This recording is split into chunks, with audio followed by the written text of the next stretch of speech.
नाज़िन पिथोरो में शानदार सकाफ़ती तकरीब को ठाई वई जैमें सिंधी गीतन ते झूमरियूं हयूं वयूं। इन हवाले सां वीडियो लिंक ते मौजूद है गुलाम कादिर आरी सर। जी गुलाम कादिर।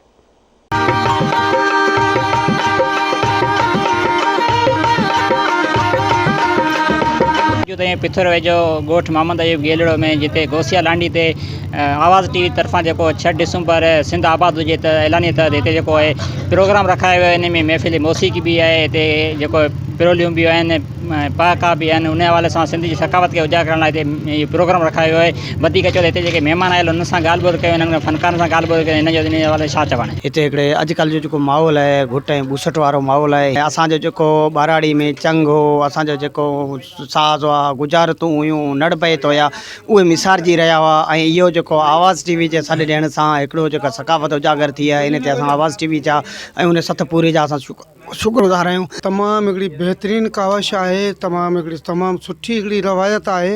ऐं इहे मच कचहरियूं, इहे ॻोठाण ओताकनि जूं कचहरियूं असांजी सकाफ़ती तहज़ीब खे उजागर करण जो वॾो हथु आहे। रली बि असांजी सकाफ़त में जाए सिंधी टोपी है, अजरक है, कुआड़ी है, ॿियूं अनेक अहिड़ियूं शयूं आहिनि जेके असांजी सकाफ़त में आहिनि। अहिड़े क़िस्म जूं शयूं जेके आहिनि उहे असांखे सभिनी जूं मुश्तरका गॾु आहिनि ऐं इहे जेके आहिनि उहे असांखे हिकिड़ो ॿधी जो सबूत ॾियनि थियूं। वॾी महिरबानी अव्हांजी इहा आवाज़ न्यूज़ वारा जेको ही सकाफ़ती डे मल्हाए रहिया आहिनि। तमामु बहितरीनु ॻाल्हि आहे। अॼु नंढड़नि खे बि ख़बर पई त असांजी सकाफ़त छा आहे। जेका शइ ख़बर ई कोन्हे असांखे, उहा कुआड़ी खणण खां इहो किबाईंदा आहिनि, टोपी खे ख़बर ई कोन्हे न पाईंदा आहिनि या छा।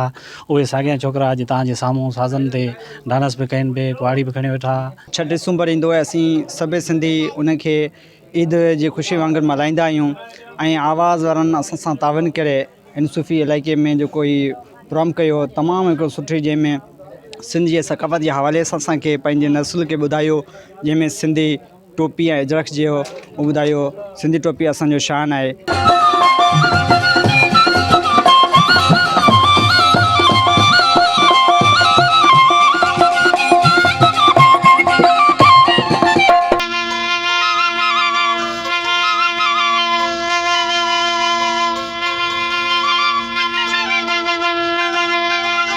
अल्फा अलख मन में कयो का पिड़ियन से हर्फ धारा हिकिड़े ॿियो की न बुझन फर्ज़ फना फ़िलहाल जो ऐन बादत उन कुड़ो वलाओ अद था मझा पिर्त पढ़न।